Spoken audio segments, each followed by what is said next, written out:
Bonjour, bienvenue en Transparence, le magazine de la rédaction qui parle de l'actualité et qui donne la parole à ceux qui font l'actualité.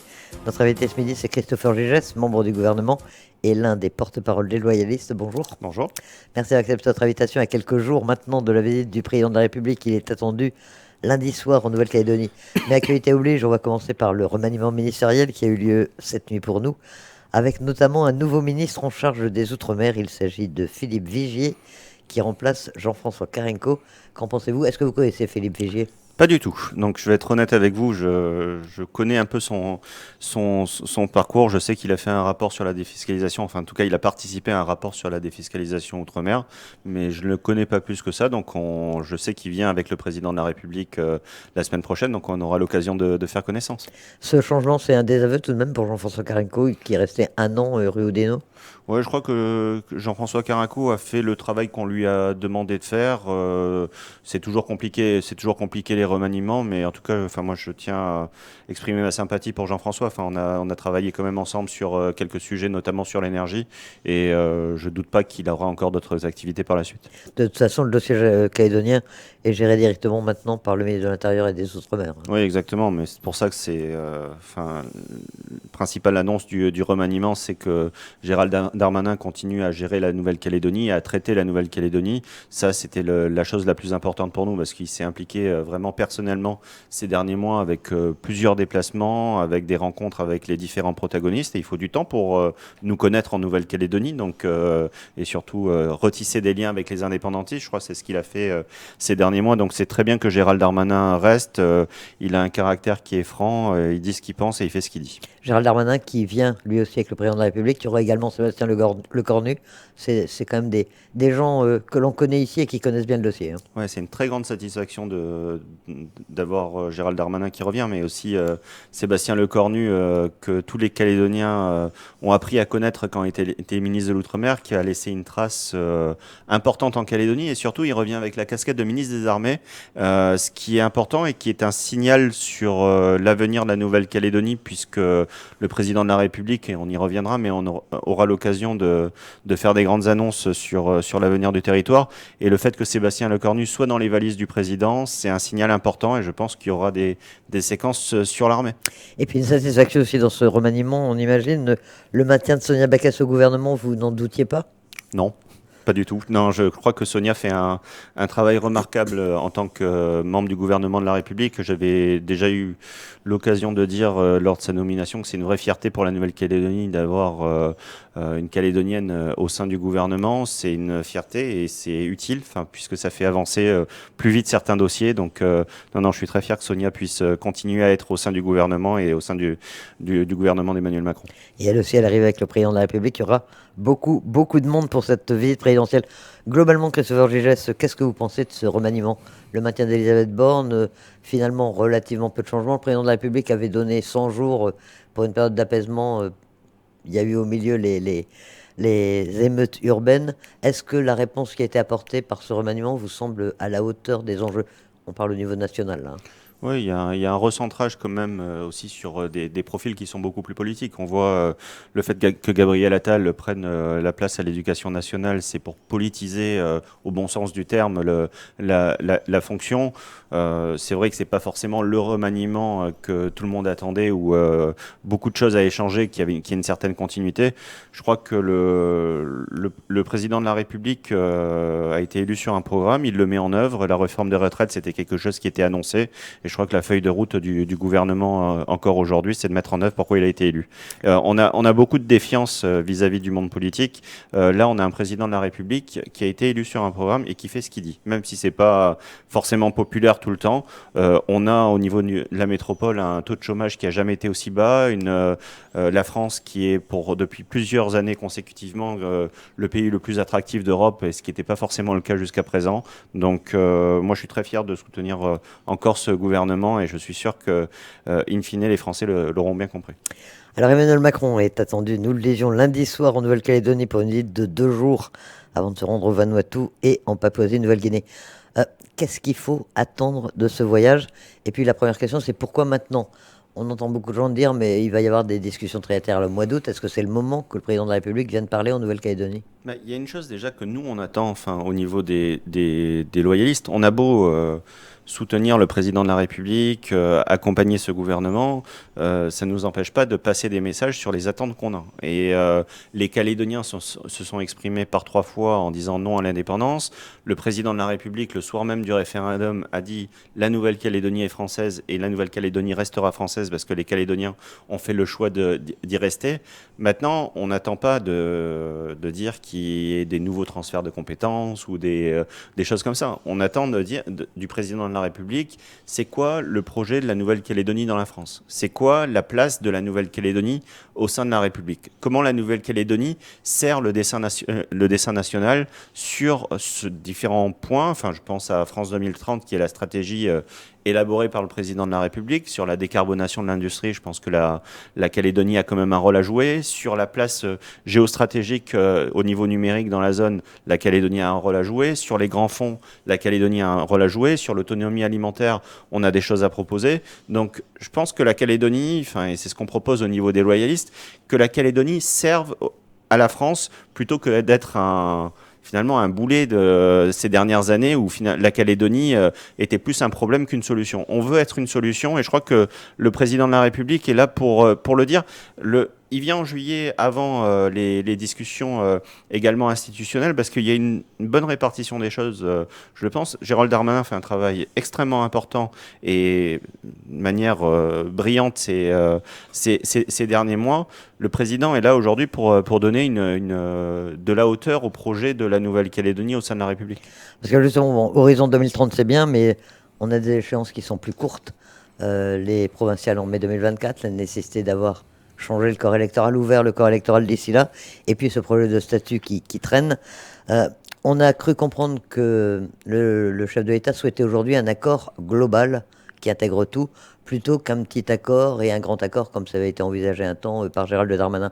Vous attendez des réponses précises sur ce point-là, des annonces fortes éventuellement de la part d'Emmanuel Macron? Oui, nous aussi. Mais enfin, ensuite, on a déjà eu des annonces fortes de la part de Gérald Darmanin. Quand Gérald Darmanin dit, et les Calédoniens ont tendance parfois à l'oublier, quand le ministre de l'Intérieur, troisième personnalité du gouvernement de la République, dit ici en Calédonie, c'est la France, les élections se tiendront à l'heure et les élections se tiendront avec un corps électoral qui est ouvert.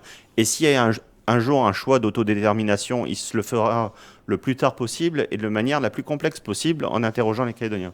Donc c'est déjà des annonces fortes. Ensuite, il y a la question du corps électoral. Gérald Darmanin a proposé 7 ans, les indépendantistes ont dit 10, nous on dit 3. La question de 7 ou 10 ans, ça ne nous va pas. Donc ça nous permet aussi de le dire au chef de l'État que le dégel du corps électoral, il doit se faire et il ne doit pas se faire sur une période de 7 ou 10 ans. Justement sur cette question sensible, clivante du corps électoral, vous pensez qu'Emmanuel Macron va se livrer à des annonces sur ce sujet ou qu'il va laisser le dossier être traité par le ministre de l'Intérieur et des Outre-mer? Non, je pense que c'est un sujet qu'il va aborder lors de son discours et c'est pour ça, enfin, il faut vraiment que tous les Calédoniens puissent participer à ce discours qui aura lieu Place de la Paix mercredi après-midi, mercredi 26 après-midi, parce qu'il y aura des annonces fortes qui seront faites. Il va peut-être pas rentrer dans le détail de 3, 7, 10 ans.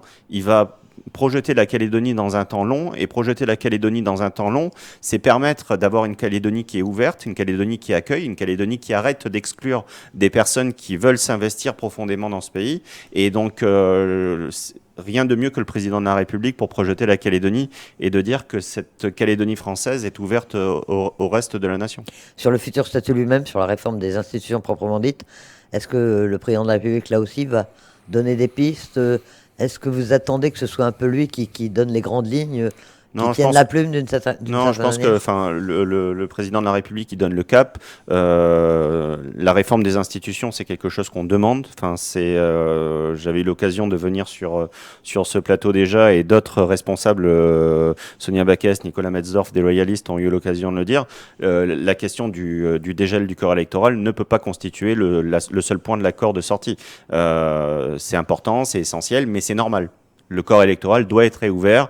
C'est une question qui est normale et c'est certainement pas une concession qui est faite par les indépendantistes. Par contre, les institutions doivent être réformées. On ne peut pas avoir un élu de la province Nord qui vaut plus qu'un élu de la province Sud, un élu de la province des îles qui vaut plus qu'un élu de la province Sud. Il faut rétablir tout ça, il faut remettre de l'équité et il faut arrêter d'avoir une clé de répartition qui aujourd'hui appauvrit la province Sud et qui met l'ensemble des collectivités en difficulté parce que ce qui a été décidé il y a 20 ans, c'est normal que 20 ans plus tard, ça ne marche plus. C'est les choses que vous demanderez quand vous le rencontrerez au président de la République, que vous mettrez sur la table dès cette visite? Oui, on a une séquence avec ce qu'il a appelé les parties prenantes des discussions de sortie. Donc, je me félicite qu'il y ait cette séquence politique. C'est des choses qu'on abordera avec lui. Mais vous savez, enfin, on a ces discussions avec Gérald Darmanin, on a ces discussions avec les différents responsables de l'État. C'est des sujets qu'on va aborder avec le président de la République.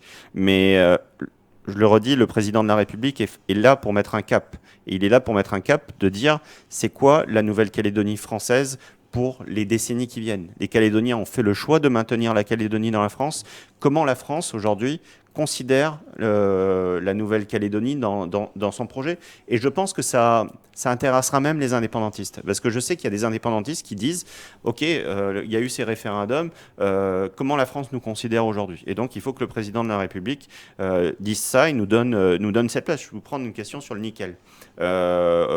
On peut avoir une stratégie nickel qui est purement calédonienne, et on se fait ça entre nous, mais ça n'a aucun sens. Aujourd'hui, le nickel, c'est un élément stratégique dans la transition énergétique notamment. Il faut que ça soit à la fois dans la stratégie nationale et dans la stratégie européenne. J'ai reçu un courrier de Bruno Le Maire, qui est ministre de l'économie et des finances hier, qui indique cette stratégie partagée avec le gouvernement de la République. Donc c'est une très bonne chose et je crois qu'on a un bel avenir devant nous.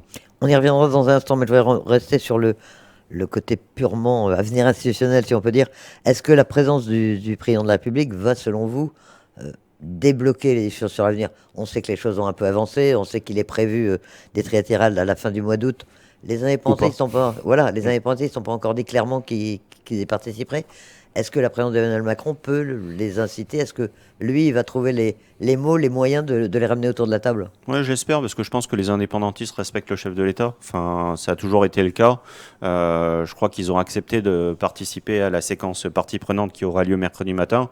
Donc, s'il y a quelqu'un qui peut débloquer les choses, je pense que c'est le président de la République. Même quand on entend les propos des indépendantistes ces derniers temps, qui ne semblent pas avoir vraiment changé de position pour l'instant, ils ont souhaité, Gilbert Thuénon a souhaité qu'Emmanuel Macron soit le héros de la décolonisation. Pourquoi on est encore colonisé? Enfin, moi, je pose la question à Gilbert Thuénon. Enfin, quand on a un président du gouvernement qui est indépendantiste, un président du Congrès qui est indépendantiste, 2 provinces sur 3, et en province des îles, il y a 0 loyaliste, ils considèrent encore qu'on est colonisé en Nouvelle-Calédonie? Non, les Calédoniens, ils ont choisi de ne plus être colonisés, ils ont choisi de faire un destin au sein de la République avec la Nouvelle-Calédonie, et c'était une fin de la colonisation. La Nouvelle-Calédonie aujourd'hui n'est plus colonisée. Donc Gilbert Thuénon peut espérer tout ce qu'il veut de la part du président de la République comme héros de la décolonisation. Ça ne sera pas le héros de l'indépendance. Ça, c'est clair. Mais vous voyez bien qu'ils n'avancent pas vraiment dans leur position sur non, ça, le c'est corps clair électoral, aussi, sur la volonté de transférer les compétences régaliennes. Qu'est-ce qui peut les faire bouger, à votre avis? Qu'est-ce qui peut être décisif? Est-ce que le chef de l'État, de son côté, est-ce qu'il va s'adresser aussi à eux directement et sous quelle forme? Oui, je pense que le chef de... Enfin, je vais pas être le porte-parole du président de la République et je ne sais pas ce qu'il va leur dire à ce moment-là, mais je pense qu'il respecte la fonction, il respecte l'homme, il a toujours été clair avec eux en permanence. Ensuite, les indépendantistes, il faut qu'ils changent de braquet. Enfin, qu'ils soient indépendantistes et qu'ils disent qu'ils sont indépendantistes, très bien. Mais il y a un moment, je pense que même leur population, et on a l'occasion, quand j'ai fait le tour de Calédonie récemment pour l'énergie et de discuter sur la côte est dans le nord, dans les îles, on voit des gens qui sont indépendantistes et je respecte ce choix. Chacun est libre de penser ce qu'il veut. Mais les Calédoniens se sont exprimés par 3 fois pour rester au sein de la République avec quelques boulets aux pieds en matière de corps électoral. Je crois que peu importe les sensibilités, mais même leur électorat souhaite qu'on avance dans ce pays, qu'on donne du travail, qu'on fasse baisser le coût de la vie. Et je pense que le président de la République sera en capacité de leur dire un certain nombre de choses, mais en face à face. Même quand il lui demande à des réparations, un geste mémoriel, ça semble pas être d'actualité dans cette visite, dans ce voyage, hein. Non, je sais pas quelle réparation aujourd'hui. La France apporte beaucoup en Nouvelle-Calédonie et quand le président du gouvernement va demander des subventions à l'État français, je pense que l'État donne déjà énormément en Calédonie.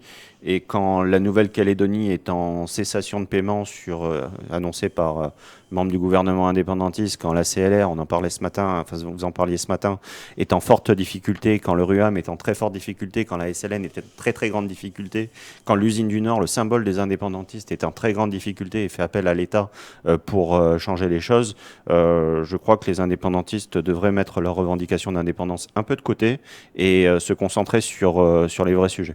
Alors justement, qu'est-ce que vous attendez de la part du chef de l'État dans ce domaine économique et financier? Plusieurs aspects, hein. Il y a plusieurs domaines dans lesquels il pourrait apporter des éléments.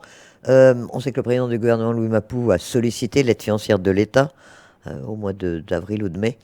Il n'a pas de réponse pour l'instant. Est-ce que le président de la République pourrait lui répondre à l'occasion de cette visite? Enfin, c'est normal qu'il n'y ait pas de réponse. On attend que les indépendantistes se mettent autour de la table pour avoir une réponse de la part de l'État. On ne peut pas agiter le drapeau de l'indépendance et dire qu'on est indépendantiste et aller demander 13 milliards à l'État pour boucler son budget. Il y a un moment, il faut être cohérent, mais ça concerne les indépendantistes. Si pour le moment, j'ai une petite déception sur le programme du président, parce que, on peut soutenir le président de la République et parfois avoir des questionnements sur des sujets, mais il manque une séquence économique pour le moment. Il manque une séquence économique avec les acteurs économiques, parce que les Calédoniens et les entreprises calédoniennes sont en attente de propositions et d'actes de la part du chef de l'État. Je crois qu'une séquence économique se dessine, je l'espère. Mais je sais qu'il y aura des annonces économiques qui seront extrêmement fortes dans le discours du président et qui correspondent à ce que je disais tout à l'heure, c'est-à-dire d'avoir une Calédonie qui sert à quelque chose dans le projet national. Je sais que le président de la République, et j'espère encore plus que le président de la République, là ça me concerne directement, fasse des annonces fortes sur la question de la transition énergétique dans le secteur du nickel. Je crois que le président est le mieux placé pour faire ces annonces et donc on a souhaité que ça puisse être engagé. Il y a des grands investissements d'avenir qu'on a souhaité demander à l'État, notamment en matière de sécurisation routière, en matière de transition pour l'économie calédonienne. Donc l'économie ne sera pas oubliée dans le discours du président. On espère juste que dans le programme, il y aura aussi une séquence avec les acteurs. Les entreprises calédoniennes sont extrêmement résilientes. Elles font un travail formidable malgré l'incertitude institutionnelle, les coups de boutoir qui sont pris au niveau du Congrès de la Calédonie. Je crois que le monde économique mérite d'avoir une séquence avec le président. Les annonces dans le domaine de l'énergie, dans le domaine énergétique, transition énergétique, mais aussi c'est un aspect fondamental, on le sait, pour les usines métallurgiques. Est-ce que c'est par ce biais-là que l'État pourrait cette fois-ci venir en aide aux entreprises métallurgiques calédoniennes? Oui, c'est ce qu'il faut. On travaille avec les 3 métallurgistes, avec l'État et avec les provinces sur cette question depuis maintenant plusieurs années. On voit que le coût de l'énergie, c'est un élément très important au niveau de la compétitivité. Quand Gérald Darmanin était venu il y a quelques semaines de ça en Nouvelle-Calédonie, il avait annoncé quelque chose qu'on soutient, et qui avait été proposé aussi dans le cadre du projet des loyalistes, que la Nouvelle-Calédonie serve de lieu d'expérimentation des SMR. Les SMR, c'est les mini-réacteurs nucléaires, et qu'on puisse avoir une énergie qui soit décarbonée et compétitive. L'idée, c'est de s'inscrire dans ce qui est fait en métropole, d'avoir un mix en développant de l'énergie renouvelable, et c'est ce qu'on fait maintenant depuis 3 ans en Nouvelle-Calédonie avec l'installation massive de photovoltaïque. On est sur du stockage aussi d'énergie, mais le fait de pouvoir intégrer une partie en énergie nucléaire pour ce qui reste en énergie en puissance garantie, si je peux m'exprimer avec des termes plus techniques, ce serait un bon signal à la fois pour les métallurgistes en matière de décarbonation et de compétitivité de l'industrie métallurgique, mais aussi au niveau stratégique pour la France, d'avoir une présence importante dans le Pacifique. Il serait un peu révolutionnaire pour la Nouvelle-Calédonie d'avoir ce type d'énergie. Oui, totalement. Quand je suis parti à Vivatech il y a un mois de ça, j'ai eu l'occasion de rencontrer plusieurs entreprises qui s'occupent de ces SMR. C'est une vraie révolution pour l'industrie à la fois nationale mais aussi calédonienne, d'avoir des petites unités, des petits réacteurs nucléaires qui par le passé étaient des grandes centrales compliquées. Là, on a des mini-réacteurs nucléaires qui seraient une vraie réponse aux problèmes calédoniens de compétitivité du nickel. Au chapitre des problèmes financiers de la Nouvelle-Calédonie, Dieu sait s'ils sont grands, conjoncturels, il y a la demande de transformer les prêts AFD en subventions. Là aussi, est-ce que le chef de l'État pourrait apporter une réponse? Est-ce que vous l'attendez à l'occasion de cette visite ou est-ce que c'est pas de son niveau? Ouais, je pense que je pense qu'il rentrera pas dans ce détail-là. Enfin, je pense il annoncera des grands investissements stratégiques. C'est le niveau du chef de l'État. Pas que ça soit, enfin, Gérald Darmanin est pas forcément un bon niveau, mais la question des prêts AFD, c'est quelque chose qui est fortement porté par Nicolas Metzdorf au niveau national en tant que député. C'est quelque chose qui soulagerait les finances de la Nouvelle-Calédonie. Mais moi, j'aimerais qu'on puisse aussi travailler sur le fait peut-être d'un allègement de la dette des PGE qui ont été faits aux entreprises calédoniennes qui pèsent aujourd'hui sur leur trésorerie et qui apporterait peut-être plus de souffle à l'économie calédonienne. Mais ça, c'est des discussions qui ne peuvent se faire que dans le cadre d'un accord global avec l'ensemble des parties prenantes. Alors Emmanuel Macron passe 2 jours en Nouvelle-Calédonie, il part ensuite au Vanuatu, puis en Papouasie-Nouvelle-Guinée.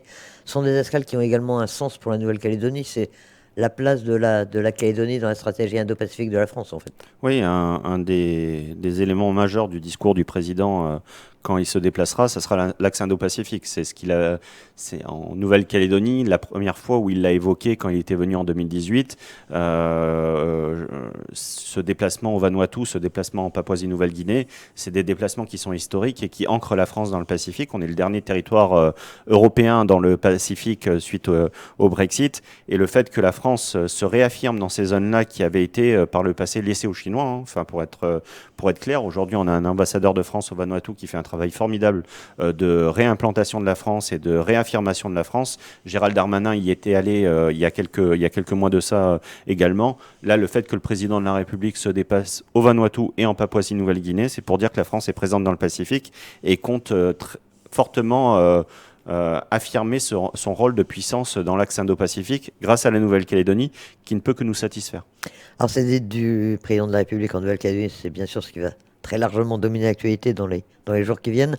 En marge de cette visite présidentielle, je voulais également votre avis sur le rapport rendu par la mission du Sénat sur l'avenir institutionnel.